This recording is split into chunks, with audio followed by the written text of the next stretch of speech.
classic. Wow. So classic. This entire fight, I would guess, took them a few weeks. That part where she knocks the goon towards them, catches him, and throws him, is that 2 wire gags?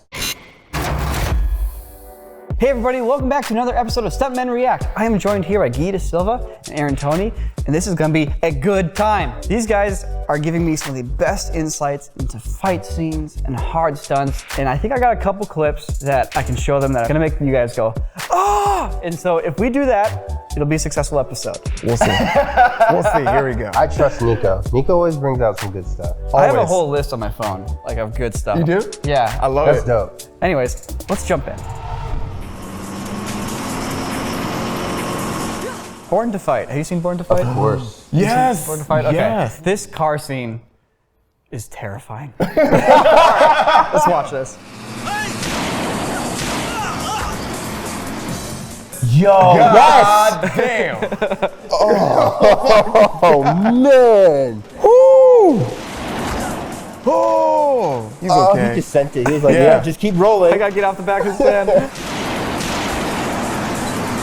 Ooh, please clip it. Okay, Yes. just a little bit. My God. Ooh, nice. That was clean. You're okay, you're right. The moment of like pure like ragdoll as he's in the air. He's spotting it the whole time, too. He did a really good job of this because you can see that he starts to kind of slow himself down with his right leg. He's like, okay, I'm gonna tap, good, I'm good. You know what's funny? It's not even funny. The thing about that is he went into dirt, but you still see that he caught whiplash. Right. And that's some thick sand. Yeah. He looked like he had fun. Yeah, I was about to say, that actually looks a little fun. Oh my God, there's no wires. There's no wires, there's no safety, no nothing. Oh, you know, Thailand. Thailand is wild, man.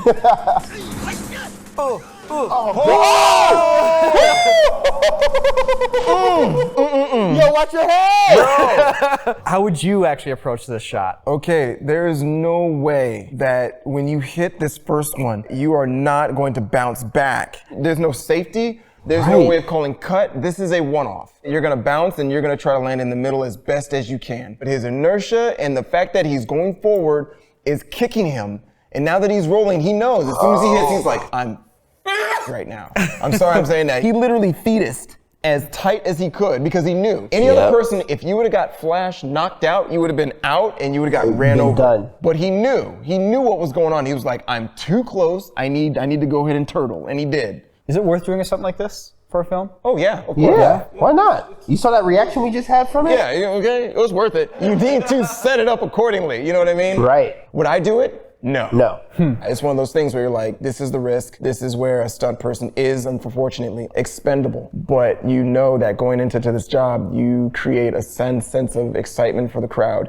Yep. And you sign up to do this. When you guys are like standing at the crosswalk, do you ever like look at oncoming traffic, like if that car swerved and went to the sidewalk, I would totally jump over it like this? Like, do you guys ever do that? Not that, but what I do, I look at windows and I go, I could jump through that. At home in New York, you go down to the subway and you're like, I can make that gap.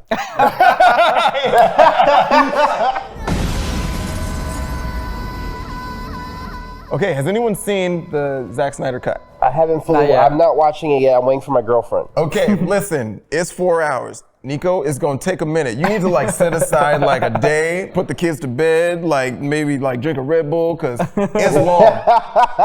But it is good. I thoroughly enjoyed this and I'm so glad Zack Snyder was able to go back and finish this because it's beautiful. Who's the double for Wonder Woman? There's a couple, Joanna Bennett and then Alicia Vela-Bailey as well. We had a ton of people in the comments asking us to do a VFX react to the older Justice League and the newer one and compare them. Go check it out.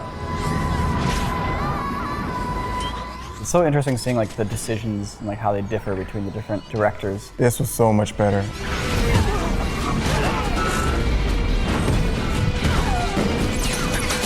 Oh, they're showing way more action. Oof. Oh, I was let's like, go. yes! She's like, nah, get out of here. I was like, yo! The Zack Snyder cut actually shows her being a superhero. Yeah. Right. The other one's just like... I watched like half of the first Wonder Woman. They didn't really sell Wonder Woman as being like this powerful character, in my opinion. Obviously, she wins fights and stuff like that, but you don't see her like be faster. You don't see her be stronger. It's like she throws a punch and then just a person gets blasted back, but it's like you don't actually get to see that punch be, you know, supersonic. Yes. Per se. It's just a regular actor throwing a punch and then just a guy on a wire. It's cool to actually see her be fast and show the punches and the moves at the speeds that they would have to be at to do that to people. Yeah. That part where she knocks the goon towards them, catches him, and throws him, is that 2 wire gags? It's either wire gag or sometimes they'll use nothing. Because right now, that guy's physics look really, really gummy. That doesn't look like it's a real person. Which is crazy to think that that's what a stunt performer has to also do. You have to play pretend with something that's supposed to have weight and be able to catch it and then throw and sell that so that way they can then put a double there, a digital copy for it to match your action. Totally. Can we talk about how it's so goofy that they decided in the old cut to just have a guy come up and hit her in the back of the head? Yeah, that'll help. It's like, why? It allows her to flip her hair. When writing a character, there's a philosophy you can apply, which is the moment a character makes a decision that would not be a human decision to make is the moment your character stops feeling human. You know, these days, most big directors are good at not doing that for their non-action scenes, but when they get to an action scene, it's like, they get lazy on that, in my opinion. You need to treat your action scenes with your characters like you treat your dialogue scenes with your characters. They're both important, because it's so clearly a throwaway moment. It's not a human decision. No one would ever do that. It's not logical. And you're just like, meh. I love this man. Niko, man, will you come and direct Project H when it gets off the ground? Yeah, man. Will you please? Yeah, hit me up anytime. I love this man. on set, we sit there and just cringe when they go ahead and do stuff like, we go, no, don't do that. It happens. It legitimately happens all the time because you get a director who is so good with developing these characters that they're not strong with action. You should really consult with either your action director, your stunt coordinator, or your fight coordinator. It's okay to not have an answer, but you should at least go ahead and really logically think about it. Zack Snyder, thank you very much for taking that out because it was completely silly. I'll keep this short and sweet. Please consider subscribing. That was dang. 2 seconds. Let go! Don't fight! I brought this one in because I man. love this fight. Armor of God. I need to watch Armor of God. I haven't seen this one. What? I know, I've watched most of Jackie's stuff. I haven't seen Armor of God. This is his version of like what his Indiana Jones is. Indiana Jones with Jackie Chan. Sign me up. Oh, so dope. This is some spry monks. Right? These monks are about to get it. Ow. Ow. Did that guy get hit in the face? Oh, I got him. He's grabbing his head. One of the bowls went straight in the camera. Did you see that? No.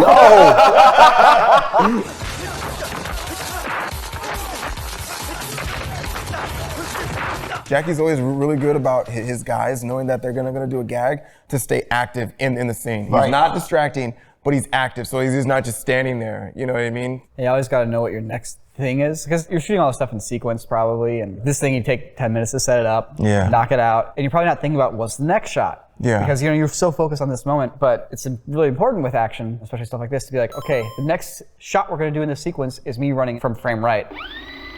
So in this shot, always make sure I'm carrying that momentum out of this shot, and then it just cuts perfectly. Jackie's edits are some of the tightest. And he's the one in the editing room with the editor going, no, this needs to be here so that this flows. Boom, boom, boom.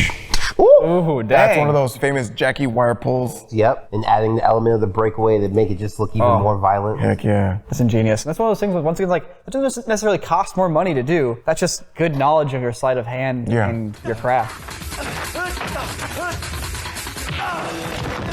Oh, that taco's so nice. There is a famous Guy taco, his face like this, in a taco. I had to bring it up, Guy. Vlad started it, or was it Toney Chu started it? Toney Chu started it. Those are the things that take like 15 takes for him to get. I love that. Classic. Wow. So classic. Wait, is that the old guy doing that? No, it wasn't the old guy. Dude, what a finisher. Yeah. Jackie was serving hands to everybody. Something that's always important and always prevalent in every sort of Jackie film is your beginning and your ending. He always makes sure that he opens big and he finishes strong, always. Everything in between is filler, but even his filler is amazing. You know what I mean? But he always knows, no, I need something big at the end. It's important because you know that your average audience isn't gonna remember all of the fine, intricate choreography. It's the moment. Yeah. This is the finale fight to the first Kenshin film. The actor in this movie, they did such a good job of covering him, but also giving him his highlights.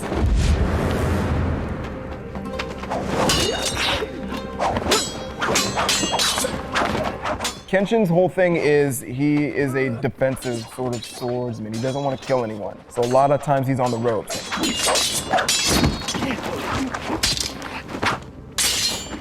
Oh, this little bit watch. Behind the back.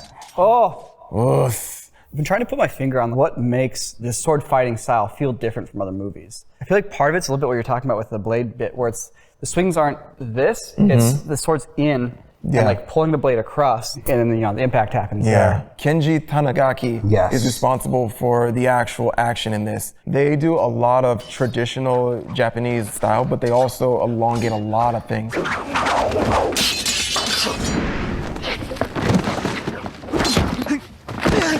I don't think this is padded, because those are like some ancient actual steps right there. There's no way to actually pad those. I think the stunt double had to pad up really, really well, and they did a really good job of hiding everything that they were wearing. What's important to know about this is the whole setup. This scene, this entire fight, I would guess, took them a few weeks. Yeah. Because not only are we changing locations, we've got big stunts, we've got both actors in the action, and it's also environment dependent, meaning weather dependent. We're out in the elements. Yeah. So this stuff takes time. This is art. This is storytelling. It's not dependent on the budget. Throw that budget out the window. Yes and no. I mean, I don't throw it out entirely. Give us back some money. But you don't get that in a typical sort of American setting. A lot of times on TV shows or films, what we're given is a day or half a day to do big action. Whenever they say you guys have a day for the fight, that includes the lead up to the fight. And then they spend the whole day till lunchtime to get you to finally throw the first punch. To do the first punch. If any of you guys out there are trying to do action scenes and getting into filmmaking and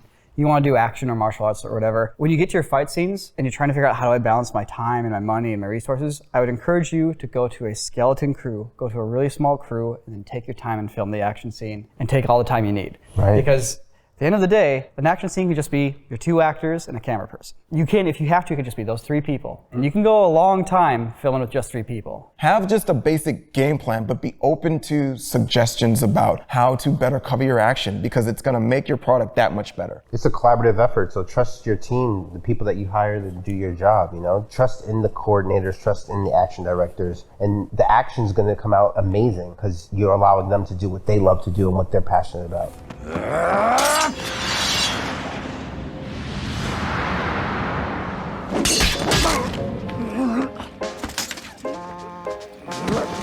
All right, Aaron, usually I push for people to leave a comment to, help recommend clips, but what's some stuff you would like to see? I want to see more fight scenes using environments. We know Jackie can do that stuff, but I would love to see some of these other genres using stuff. Yeah, if you guys can give us some recommendations, we'd really appreciate it. Thank you. Cha! All right, if you've been watching this channel for a while, you probably know that we love coffee around here. It keeps stuntmen alert, it keeps VFX artists awake, and it just keeps the party going day or night whenever you're drinking it. So any chance that I have to get more coffee in the hands of more people is a good day for me, which is why I'm super excited to tell you about today's sponsor, Trade Coffee. Now, what Trade does is they offer some of the best roasts from top roasters all over the world directly to your home. It's incredible. And one thing that they have just in time for summer is a cold brew kit. You probably think cold brew is crazy to make, takes all this time, but guess what? With Trade's cold brew at-home system, they take all that away and just leave you with a convenient, affordable, and tasty way to get cold brew right in your cup. Think of Trade's new cold brew kits as a one-stop shop to make cold brew at home. It's an all-in-one system including coffee and brew method that allows you to make next-level cold brew without any hassle and at an affordable cost. You sign up at drinktrade.com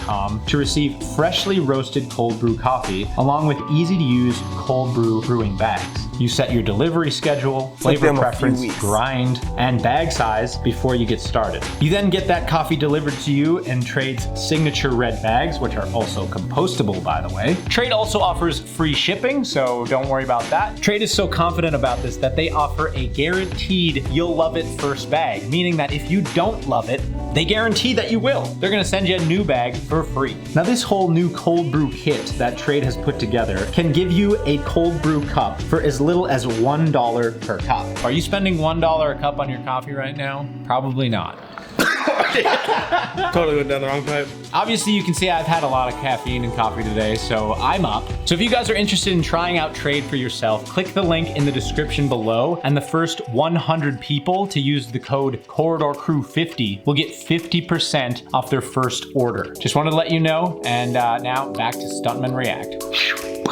You guys need to go check out Aaron and Guy's Instagrams, at Guy X DaSilva and at Aaron Toney. We'll have links in the description below. They post some really cool stuff, some cool behind the scenes footage, examples of their work. If you like these clips that are playing on the show, go check out their Instagrams. And keep your eye out for a little project that Aaron's been working on called Project H. Nothing's online yet. Nothing. But I got to see a teaser of it. Ooh, what? I'm jealous. Oh, I'm jealous. sorry. Hey, you were late, okay? Don't pass this narrative on me. He rushed here on his bike. He got here safely and effectively. Didn't you, Guy? I did, very fast. Thanks for watching, everybody. Really appreciate it. Hope to see you in the next episode. Peace.